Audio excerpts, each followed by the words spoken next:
everybody on the internet's talking about this like Indiegogo campaign for a pepper mill. It's called the Pepper Cannon, and this thing is OD, man.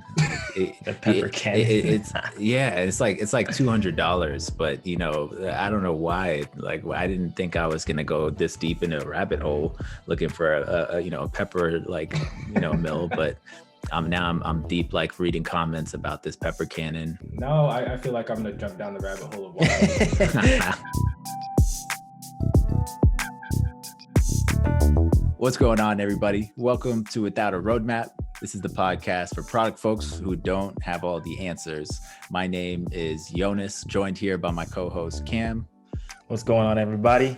Today, we're also joined by another special guest to us, Marc Hurdle. He's a PM at Indiegogo. He was previously at Athena Health. And for those that have been listening for a long time, you may recognize the name and voice because Marc was one of our guests almost a year ago, which is kind of crazy to think about how far we've been podcasting. We've been on this podding journey. Yeah, really great to have Marc back on the show. We're not trying to pad our stats or anything, but Marc's episode was one of the most listened to. So we also felt like there were conversations we touched on. We didn't really have time to flesh out, go into more depth. So really excited to have Marc, a longtime friend of the show, back on. Marc, how you doing these days? I'm doing well. Thanks for having me back on, guys. It's a pleasure. Of course. So as part of episode 2 of this Black History Month, where we're focused on highlighting Black voices in tech, obviously wanted to have another friendly face and a growing star in the product management community, Marc, come back on. And like Yonas alluded to earlier, our last episode with Marc, we didn't get to hit on all the points we wanted to. So we wanted to just start right off the bat with going into details about just diversity in tech and startup life, and then also within probably product management as well. So I'll let you take off the first topic there, Yonas. Mm-hmm. Yeah. So for those who don't remember or haven't listened to the last episode, I mentioned that I previously know Marc because he's good friends with my brother. Actually, we're both both went to the same high school way back when, even though he's a little bit older. But I reconnected with Marc because we bumped into each other at Afrotech. So Afrotech, for those who don't know, it's a year annual conference for Black folks in the tech industry. And I went, I think it was 2 years ago, and it was in San Francisco. And Marc's at Indiegogo out in the Bay Area, and bumped into him, and he was actually about to, this was pre-Indiegogo times, but it was just that experience in general, seeing Marc and all the familiar faces, being able to network was like really important. And I was in the journey of kind of like searching for my job at the time, and it just got me thinking about the importance of seeing familiar faces and having affinity groups within the organizations you work in. But this is all to just kind of lead into the topic I want to discuss today, which is sometimes we realize that, like, although Cam and I are both, the only PMs at Parlor, both Black men, there's, very few companies or organizations that look like that. And, being able to get folks like Marc and others on the show is great. But I really want to talk about the kind of the, elephant in the room is that the faces like ours are very rare, especially in product organizations, and I think a lot of that has to do with hiring, obviously. So Marc, I wanted to hear from your perspective, having worked in kind of the Silicon Valley tech industry, your thoughts on the diversity hiring process and kind of, your takeaways from what you've seen at organizations you've worked in kind of ways that, it actually might, stifle, growth and kind of bringing on folks of color. Yeah. I'd say in general, it's like a mixed bag. There are certain companies that, I know, or at least advertise that they partner with certain organizations to help have a closer connection to that pipeline of talent. And I think that is really the best way for some companies to be able to help bridge that gap of, the amount of diversity that they have in their organizations. I think partnering with these particular companies or going out to events like Afrotech and doing direct recruiting there are some of the best ways of doing so. because for a lot of folks, it's just hard to get in, especially when you're talking about the bigger names in tech. Like the only way, I don't want to say the only way, but the best way for you to get in is to have a reference for someone who already works for the company. And because, most companies in tech have roughly 5 to 10% of their staff as, minority employees, that's only 5% of the entire, uh, you know, employee base that you have as a really reference point. Like thinking about, us primarily growing up around people who look like us, Black people, underrepresented minorities. If there aren't as many of us in these tech companies, we're less likely to have a direct reference who can help get our foot in the door for interviews and such. And for the big companies that have thousands and thousands of employees, they're most likely using referrals as their key point for bringing in people because they're not going to sift through the tens of thousands of resumes that they're getting. So partnering directly with certain organizations so you have a direct pipeline where you're bringing in underrepresented people, I think is one of the best things that companies can do, because you're one showing the initiative that you actually truly care about this, and you're making the point to work with organizations who are focused around it, and you're making yourself more easily accessible for people who are trying to join your organization.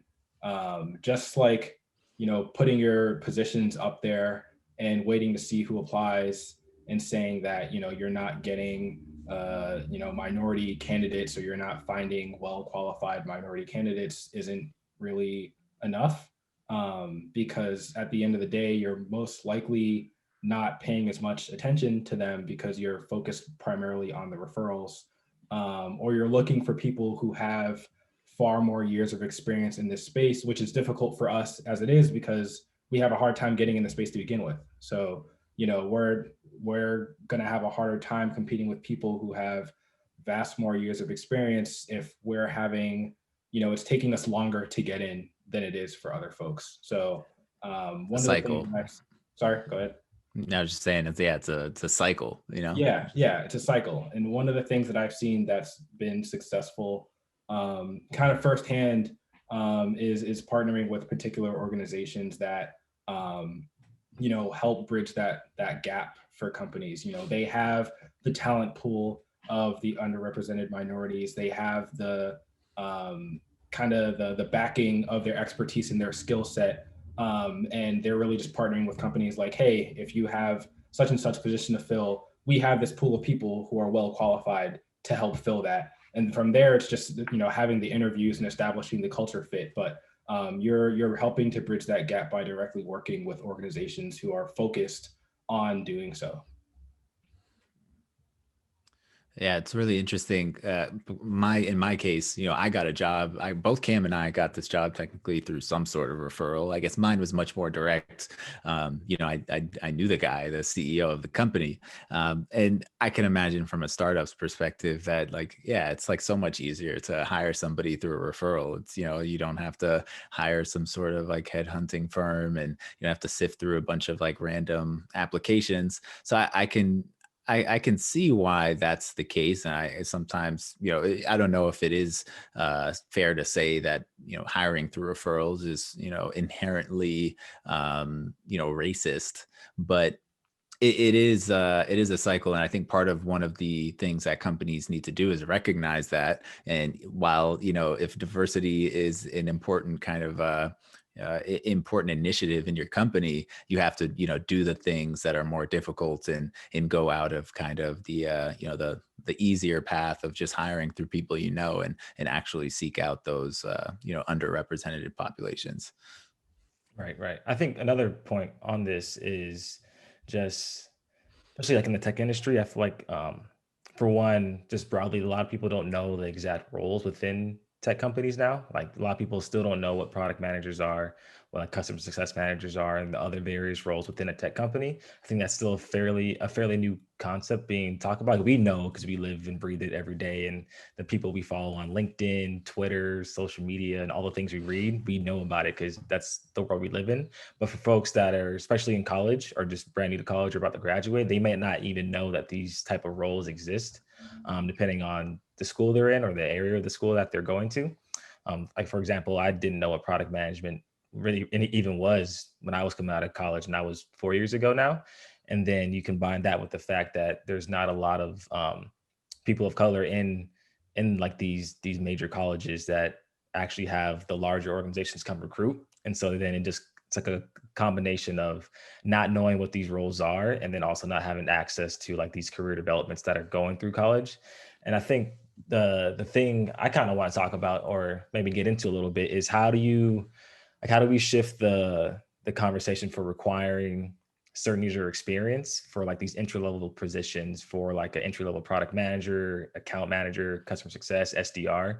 Because a lot of the times you see these certain requirements that aren't really necessary to be an entry level position, right? Like you don't really need to know everything about a topic or spend years within product management to actually do the job well. Like when I came in and got my job as a product owner fresh out of college, I didn't even know what it was until was day one and I had to start reading some blogs. Like You probably don't need an MBA to be Yeah. a product manager. It's like it weeds people out. I love seeing entry level positions where it's like you need a master's degree and 2 to 3 years Yeah. of experience. It's just like this is entry level. That doesn't make sense. Right. Like the company or your manager, the team is going to teach you what you need to know Right.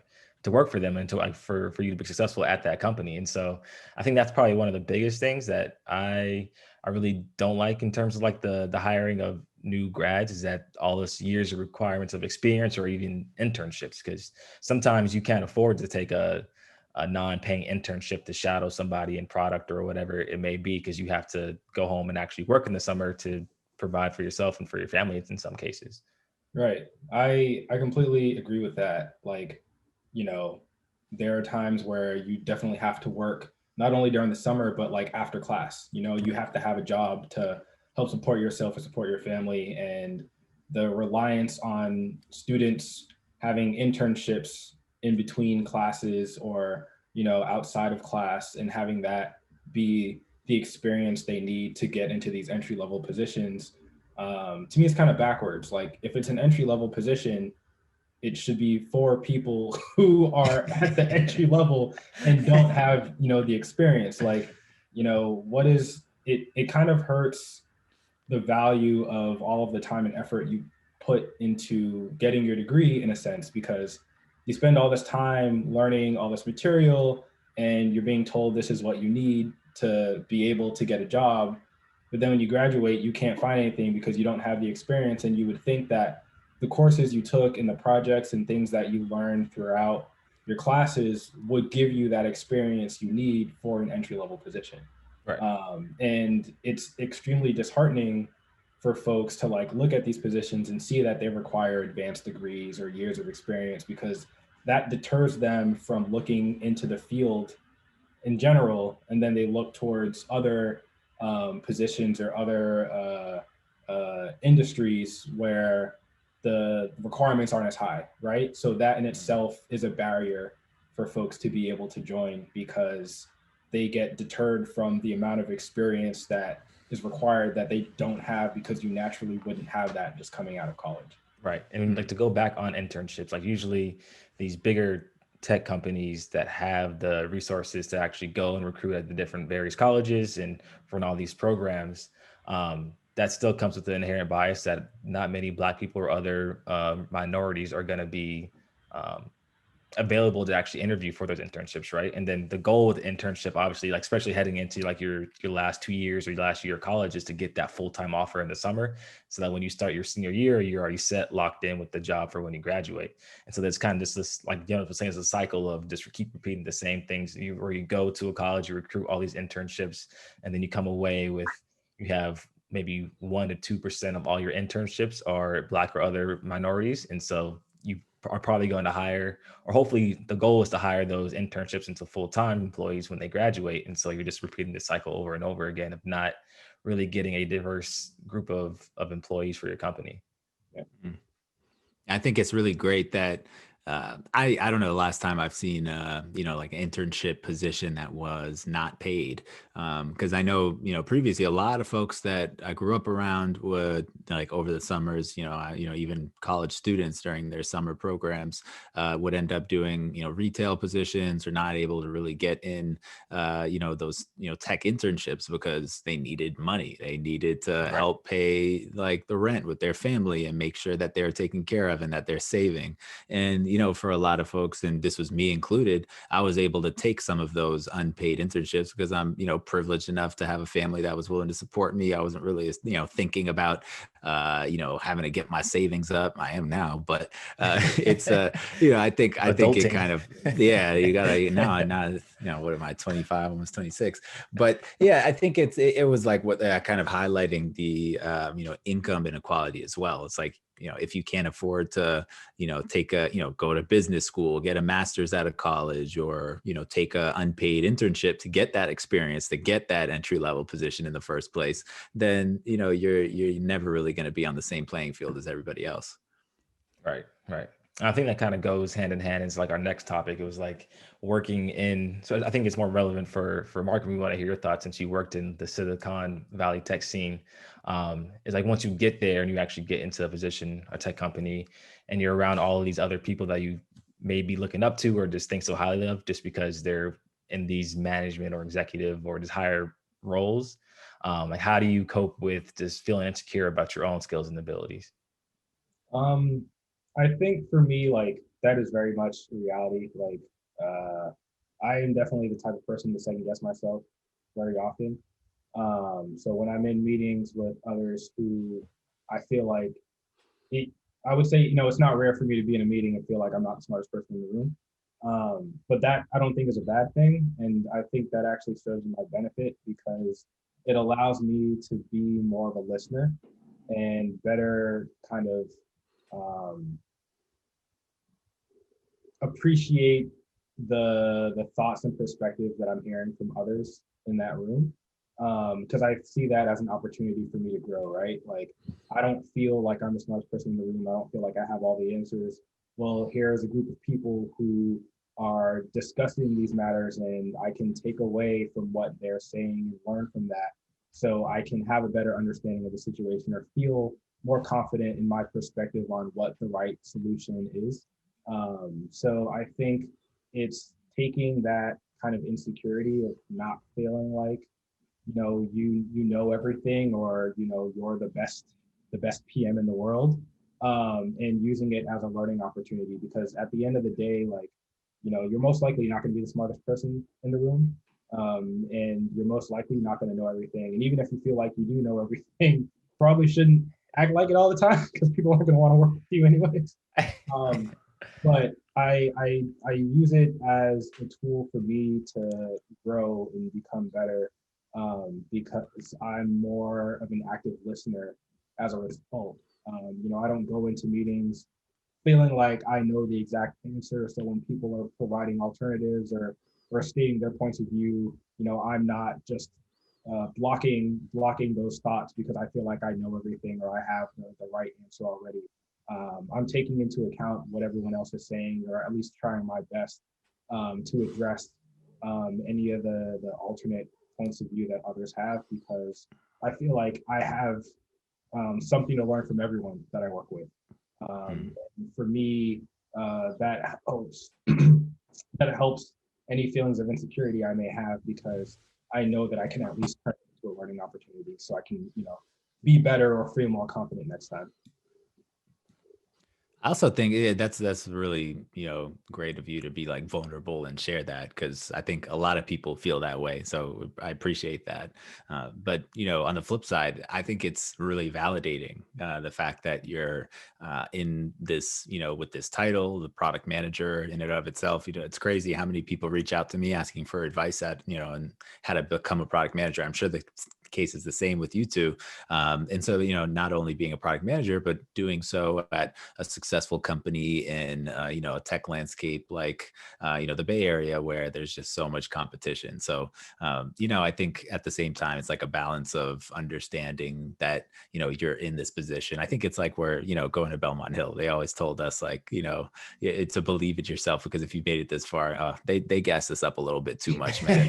When I looking back at our elite private school, they basically, they tried to like, they wanted us to think we were hot shit. And that was how a lot of people came out of high school. That's another episode. But in this case, I think it's worth kind of riding that high and understanding the kind of the power and the stamp of approval that you have on what you do, and using that to kind of motivate you to kind of speak up and assert yourself, rightfully so, as somebody who is clearly has the capabilities to kind of speak up and bring new ideas and like do the damn thing. Yeah. Right. And like, to that point, is like, you are here for a reason, right? Exactly. So even when that insecurity comes up, it's like, you got the job for a reason. You're in the position you're in for a reason. You're in these meetings to help make these decisions for a reason. So like, right. Also understand that you're there because people value your opinion and they want to hear what you think. So like, don't hide your thoughts or your opinions because you're afraid to be wrong. Like, I say things that I don't know right all the time. And sometimes I'll even preface it with like, hey, this might be wrong, but it's all about conviction. Yeah, if you sound confident, then everyone's gonna believe you. Yeah, it's a matter of making sure you use your voice. Like, as a PM, you're hired to help make decisions and to help lead the direction of the team that you're on. So you're doing yourself a disservice by remaining quiet because you're afraid of saying the wrong thing, or because you're too insecure about your skill set and compared to others in the room. So you do have to find that balance of still being vocal but not taking it too far, and kind of assuming that you have all of the answers, especially if you feel like you don't. Right. So I think the biggest learning I've had the last year and a half is that everybody is figuring it out, no matter what level of or what stage of your career you are. You can be entry level, mid level, senior, executive. Everyone's figuring out something in their day-to-day responsibilities, roles, and everybody was at the position you're currently in. So if you have a manager that at one point they were in the same shoes as you and they were trying to figure things out and learn and grow and become a better whatever role or person you are in the company. And so my thing is that, like you said, they brought you here for a reason because they believe in you and they think you can help them move the company and the business in the right direction. And so, like you said, you're doing yourself a disservice if you're not speaking up and not trying to make these decisions, and rather than trying to like hold yourself back and be insecure and trying to wait for every little thing you think is a good idea to be approval. It's better to just go with it, figure it out, and then just learn from your mistakes, because there's really no mistake that's too big that you can't really fix. And so I think my biggest thing is always just been trying to just try things out, and just I know that I'm trying to do it in the best of my abilities with the best intentions, and I'll just let people that I'm reporting to, the manager, CEO, whoever it is, reel me back in if I'm pushing too hard. Yeah. I think we got to hype each other up in general. Like, I think as a universally, coworkers got to hype each other up more, because it's just so common, that folks feel this way. And now I'm definitely going to add a "you're here for a reason" Post-it note on my monitor. So I appreciate you dropping that gem, Mark. So kind of changing topics here, something that I think has been on all of our minds recently, with all the kind of social and political unrest happening in the world, is kind of like, what's on the mind of like your black employees when like shit hits the fan. I, for one, it's just like, Mark and I had this experience in high school. We went to a predominantly white school. When you're reading To Kill a Mockingbird and the N-word is mentioned, everybody looking at you is like, being one of the few Black faces in the room when, situations involving race are discussed is never comfortable. But I'm curious how you guys have been feeling about everything happening in the world and kind of the expectations that, your employer, the employees and your coworkers has on your ability to work and stay focused, but, also feel comfortable around, kind of navigating those conversations. All right. Quick little tangent before I let Mark take the first stab at the answer. When I was in middle school, I forgot what book we were reading, but the N word was in one of the paragraphs. And like in middle school, you kind of go around and read. And the teacher definitely called me out to read that part on purpose. Like I was like we were going around and then she's like, Cameron, your turn. And then I'm reading and I'm like, oh, I see why you. Yeah. She's trying to avoid like a Title IX complaint or something. It's funny because the easiest solution is like, hey, it's your turn to read this paragraph. Don't say that word. Right. Anybody could read the paragraph. Just make sure that they don't say the word. You don't have to. I'm not gonna point him out, name call, but homeboy definitely said the word in English class, and she, unfortunately, Ms. Hamilton did not tell me to do that part of the reading, so it was a little awkward, but it's we're adults now. You got to move on, but now it's like from in the workplace. Mark, what are your thoughts on kind of handling those situations? I'd say things have changed for me over the last year. I'd say before last year, my perspective would have been like, I'm pretty passive, pretty quiet, unless it's something that I feel like I have to really speak up on. So I feel like before last year, those are things that I really wouldn't have paid as much mind to. But we had a company kind of meeting to kind of just talk about everything that was going on with the murder of George Floyd, the protests, the company responses that were coming out, and things from there. And that was kind of where I had like I don't know, it was like a light bulb moment or something, or like a flip switch where I was kind of just like, hey, you know what? I'm gonna start talking more. I'm gonna use this opportunity to speak up. And I felt somewhat empowered by seeing like other people that I know doing so, like more publicly, like seeing people call out, their companies on Twitter and stuff like that, or on LinkedIn, and people being more vocal about the current state of things or how people can do better. It kind of made me feel like I should do more of the same. So we had company discussions around the protests and police brutality and how this affects the community, and what should our stance be as a company and stuff. And those were areas where I decided to be very vocal, just because I kind of felt like I owed that to myself somewhat, like I wouldn't feel right if I just said nothing and kind of let things go as they were. Especially because we see how companies approach certain things, and we see the types of commercials that come out every now and then, or the statements that go out, and we're just like, oh, we know they didn't consult a Black person before they did this. Right. And I was like, I don't want to see that happen here either. Yeah, it's not a good look on you. It's like, damn, Mark, you let that go down. So it was something where I felt like I kind of owed it to myself to speak up. And not everyone who's Black at the company is going to feel comfortable speaking, at any company. You can't expect every Black person to speak up whenever something involving Black people goes down. Right. And because I felt willing to speak, I also felt like I could help be an outlet for others in the company who weren't, because they either didn't feel comfortable or it was too much for them. So it felt pretty, I don't know, it just felt like empowering, to be able to also, be one of the few Black people on staff, but to be able to like speak up and kind of, speak my truth, essentially. And I know a lot of companies don't have that level of candor or provide a safe space for people to do that. You know, you see stuff in the news about how people get fired from companies because they spoke up about racial injustice or, you know, whatever it is. So I am grateful that I felt like I have, you know, the comfort and the ability to safely speak my mind where I'm at and not fear any repercussions for it.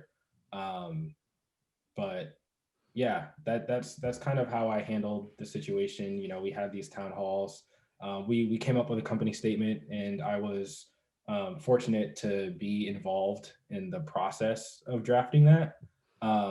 Primarily because seeing the types of messages that other companies were putting out, I was like, nah, we can't do that. We got to make sure we do it decently. Yeah. So. I think you brought up a good point in terms of saying that not all of the Black employees are going to feel comfortable speaking up, either in town halls or publicly. Because for me personally, I know a lot of people that I'm close to, like their companies were kind of pressuring them to speak up because they were one of the few Black employees for the company. And so it came into like this awkward moment for them where, like, yeah, they would have felt they were like a lot of the people I was close to that were put in these positions were comfortable speaking up and they didn't have a problem with it. But what's also the concern is they didn't want to be like the Black voice for everybody, right? Like, so say there was more than one Black person and they weren't the only Black person, they didn't want to speak up and speak on behalf of all the Black people that work for the company, because some of these folks, there could be like 50 to 100, thankfully, in the company. So it was like that awkward period of, hey, if I'm going to do this, I don't want to be viewed as like the Black spokesperson going forward. And if you want to have me doing all these speeches across town halls, taking away time from my day-to-day responsibilities, I probably should be compensated for that, because it's affecting how I work and what I'm actually responsible for to deliver on. Yeah. I think part of that is, you know, it's uncomfortable for a lot of white folks who, you know, haven't had to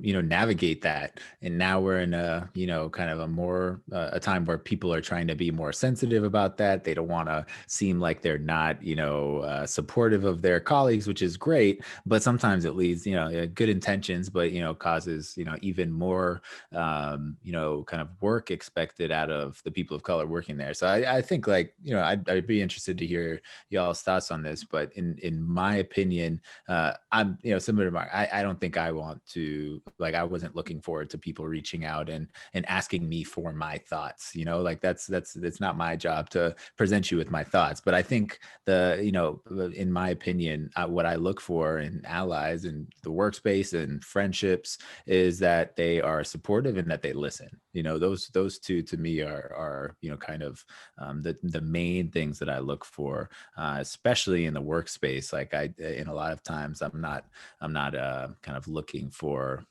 you know, somebody to ask my opinion on these things, you know, unless we're at the level where we, you know, feel comfortable to talk like that. Right. But yeah, I think one of the things for me was just being more of myself, like in the workspace and in other professional environments. I think it's probably common. I know a lot of Black folks probably know this. So you make like that switch when you're when you're in the workplace or talking to other non-Black people or non-minorities, is that you speak differently, and you don't really talk the way you would around like your friends, which not saying you should use the exact same language, but it's more of like the being more comfortable with who you really are and not trying to hide all the parts about you just because you don't view it as professional, because you just don't see other people like yourself, other people that talk like you, look like you, dress like you in the workspace. So I think one of the biggest things for me that happened during that period of moment is just being more of myself within the workspace. And so like using some of like the funny language I use with